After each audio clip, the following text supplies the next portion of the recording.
ሰላም ጤና ይስጥልኝ። ውድ የተከበራችሁ የቻናሌ ቤተሰብ እንዴት ናችሁ? ደህና ናችሁ? ያለው እግዚአብሔር ይመስገን። ለዚህ ቻናል አዲስ የሆናችሁ ሰብስክራይብ በማድረግ ቤተሰብ ይሁኑ። እንዲሁም ነባሮች ስለምታበረታቱኝ እጅግ አርጌ አመሰግናለሁ። እንግዲህ ተወዳጅ የሆነው ዳጣ ድራማ ይዘንላችሁ ቀርበናል። በባለፈው ክፍል እንደተመለከትነው ያው ስለ ቴክስቱ ነው። ናታን እንግዲህ ዳጣ መስለው ከኢቢ ጋር የተጻጻፉት ነበር ማለት ነው። ቴክስቱን ያው እንግዲህ ዳጣዬ አንብባ እንደደለተችው ያው ሁላችንም ተረድተናል ማለት ነው። ናታን እንግዲህ ዳጣን እንዴት ነው የማያት ማለት ያው በጣም ባደረገው በጻፈው ነገር እንግዲህ በጣም አፍሯል ማለት ነው። እና እዚህ ቤት እንግዲህ የመጨረሻ ሆኖ ነበረ እያለ ከቤተሰቦቿ ጋር ልታቆራረጠ ነበር እያለ ኤቤን እየወቀሳት ነበረ። እናም ዳጣ እንግዲህ ስትመጣ ሰማይና ምድሩ ነው የዞረበት። በጣም ደንግጦ ነበረ። ዳጣ በጣም ይቅርታ የሚል ብቻ ነው ከአንደበቱ የወጣው። እና ያንን ቴክስት እኮ አንብበውት ቢሆን ከዚህ ከቤት የመጨረሻ ሆኖ ነበረ ይላታል ማለት ነው።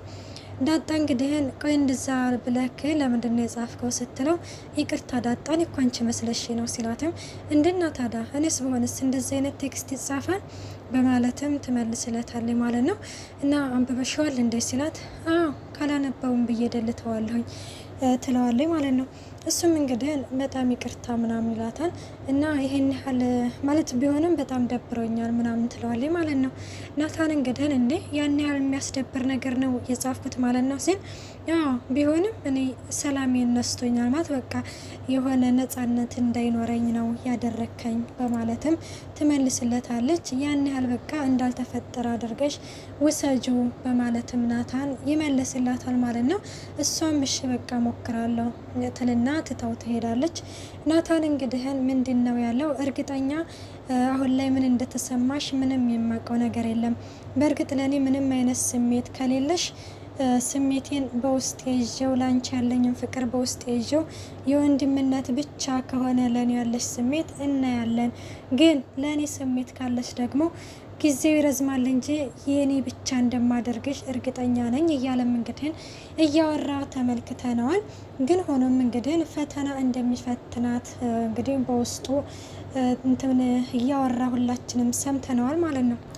ማርታ በባለፈው ክፍል ደግሞ እንደተመለከት ነው ሰላምዬን ከዚህ ከቤት ወጥታ እንግዲህ የራሷን ህይወት እንድትኖር መጠየቅ አለብን ብላ ለአቶ ደረጀ ጥያቄ አቅርባለን ነበረ። ደረጀም እንግዲህ እንደሱ አይነት ሰራተኛ አላገኝም ለልጆች በጣም መልካም ሴት ነች እያለም እንትን ብሎ ነበር። አይ ቢሆንም ብላ ማርታ እንግዲህ አናግራት ነበረ። ለራስሽ የሚሆን መቋቋሚያ እንሰጥሻለን እና የራስሽን ህይወት መጀመር አለብሽ ብላት ነበረ። እሷም እንግዲህ እዚህ ቤት የምኖረው በፍቃዴ ነው ስለዚህ መውጣት አልፈልግም ብላ ለማርታ ነግራታለች። ደረጀም እንግዲህ ማርታ ይላታል በባለፈው ሰላም ምንድነው አለችኝ ያልሽው? መቼ? በባለፈው የራስሽን ህይወት ኖሪ ይላታል ያልሽ ጊዜ ወይ ደረጀ አረጀ ማለት ነው እያለች እንግዲህ እየቀለለች እሷማ ከእንግዲህ ወደ ወጥቼ አርጅቻለሁ ስለዚህ ምን ያደርግልኛል ብላለች። አይ ሰላምዬ እሷ እንደዛ ስትል እኔ ምን ሆናለሁ ብዬ በጣም አሰብኩት እያለችም እንግዲህ ለደረጀ ትነግረዋለች። እንደዛ ነው ግን አንተ ለምንድን ነው የጠየቅከኝ ትለዋለች። አይ እንደው ዝም ብዬ ለማወቅ ያክል ነው። ቆይ እስቲ አናግራታለሁ። አንተ አናገርካት? አናገርኳት ያው ነው ሲል እንደው ምናልባት ሀሳቧን ተቀየረች በማለትም እንግዲህ ደረጀ እንትን ይላታል። እሺ በቃ ከፈለክ አናግራት ትለዋለች። ደረጀም እንግዲህ የውሃ ነገር እንደውስ ምንድን ነው የምናደርገው ሲል እንግዲህ ማርታ ምን ሆነች ደግሞ ውሃ ትላለች። እንዴ እንደው በቃ ውሃ ሆና ትቅር ማለት ነው ይላል።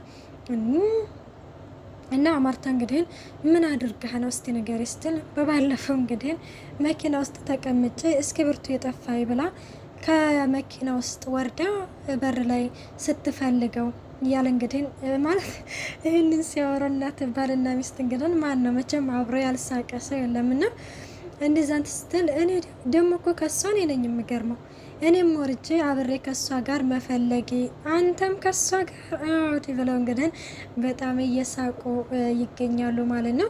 እና እንግዲህ ማርታም እንግዲህ አንዳንዴ ማለት ያንዳንዴ የሆነ ህመም ሆነ ብዬ በውስጥ ይጨነቃለሁ አለች እንግዲህ ማርታ ማለት ነው ስትል አቶ ደረጀም እንግዲህ እኔ ያላናገርኩት ዶክተር የለም እና ከእድሜዋ እየበሰለ ሲሄድ እንግዲህ ያስተሳሰብ እንትኗም እየበሰለ ይሄዳል በማለት እንግዲህ ዶክተሮችን አናግሬ ያለሁኝ ትለዋለች ይላታል ማለት ነው። አንዳንዴ በጣም ምርር ሲለኝ አለች ደግሞ እንግዲህ ማርታ በቃ እሷም ብሆን ብዬ አስባለሁኝ እኔ ስብትል እያሉ እንግዲህ ከደረጀ ጋር በጣም እየተሳሳቁ ተመልክተናቸዋል ማለት ነው። ዳጣና ኤቢ እንግዲህ ደግሞ ሳሎን ተቀምጠው ውሃ በነገራችን ላይ በጣም ሰው ወዳና ኤቢ ነች እንጂ ሆነ ምን ጥቅጥቅ የምታደርጋት ያነ በቃ ኤቢዬ ምናምን እያለች እንግዲህ የሆነ ጭኗ ላይ ተኝታ ነበረ። ተነሽልኝ ትላታለች።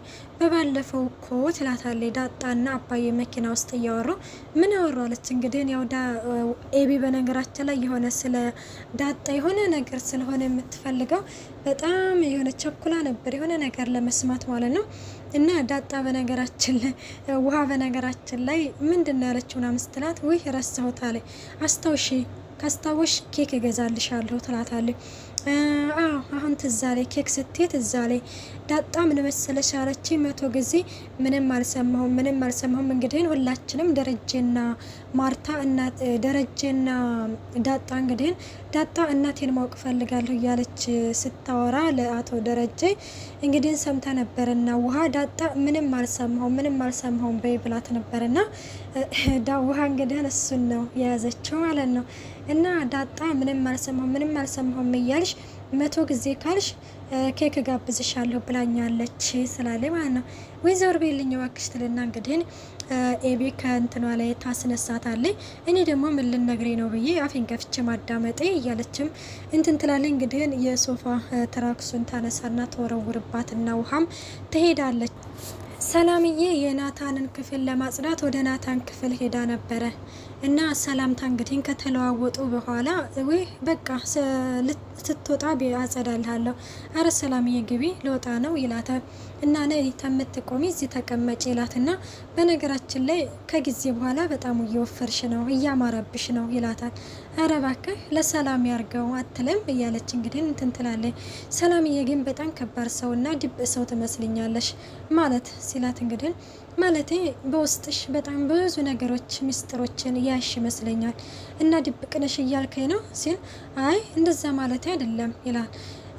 እስቲ እንዴት እንደዛ ልትል እንደቻልክ ንገረኝ እስቲ ትትለው እንግዲህ እኔ እንጃ በማለትም እንግዲህ ናታን እንትን ይላታል። እና በነገራችን ላይ ልክ ነህ፣ ህይወቴ በጣም ውስብስብ ያለ ነው፣ ግን ውስጤን ብታየው እንደዚህ አይደለሁም፣ እንደዚህ እንዳልሆንኩ የተረዳኝ ነበረ ትለዋለች ማለት ነው። እና እንደዛ ስትለው ናታን እንግዲህ ቀለል ሊልሽ እኮ ይችላል፣ ስለዚህ ፍቃደኛ ከሆንሽ ብትነግሪ ሲላትም እሷም አይ ናታንዬ እያለችም ልትነግረው ፍቃደኛ አይደለችም። እሺ በቃ ለማንኛውም በሌላ ቀን ፍቃደኛ ከሆንሽ ከነገርሽኝ ለመስማት ዝግጁ ነኝ ይላታል ናታን። እሷም እሺ ትለዋለች። እንግዲህ ኤቢና ዳጣ ደግሞ ሳሎን ተቀምጠው እያወሩ እንግዲህ ነበርና ስለ ቴክስቱ ምናምን እንትን ይላሉ። ዳጣ እንግዲህ ናታን እንደዛ ብሎ ቢጽፍ እኔ ለኔ ግድ አይሰጠኝም። ዳጣም ውሃም እንግዲህ ለምንድነው ግድ ማይሰጥሽ? ኤቢ እንግዲህ ለምንድነው ግድ ማይሰጥሽ? ተሰሚኛለሽ? አሁንም ቢሆን ናታን የኔና የኔ ብቻ ነው በማለትም እንትን ትለዋለች ማለት ነው። እና ከዚህ ከቤት ትወጫታለች ስትላት እኔ ናታንን እንደፈለግሽ አድርጊው፣ እኔ ግን ከዚህ ከቤት አልወጣም፣ ለምንድነው የማትወጪው እያለቻት እያለ እንግዲህ ናታን ይመጣል። ናታን እንግዲህ ዳጣን እንግዲህ ምን አይነት ስሜት ለኔ አላት የሚለውን ለማረጋገጥ አሁን ላይ ለማስቀናት እየሞከረ ተመልክተነዋል ማለት ነው። ይመጣና ኤቢን እንግዲህ መጽሐፍ ልንገዛ አብረሽን ትወጫለሽ ወይ ብሏታል። በነገራችን ላይ ዳጣ እንግዲህ ነው ውስጧን ባናቀም በጥርሷ ፈገግ ብላ ነው የሸኘቻቸው እና በጣም ደስ ይላል። ኤቢዬ በቃ ተዝናኖሽ እያለችም እንግዲህ ይዛቸው ትሄዳለች። ቻው እሺ ዳጣ ይላታል ናታንም። እሷም እሺ ትልና እንግዲህ ተያይዘው መጽሐፍ ለመግዛት ሄደዋል። አቶ ደረጀና ናታን እንግዲህ መኪና ውስጥ ተቀምጠው ኤቢን እንግዲህ እንዴት ነው እየቀየርካት ነው ወይ እያገዝካት ነው ወይ ያለው ነው።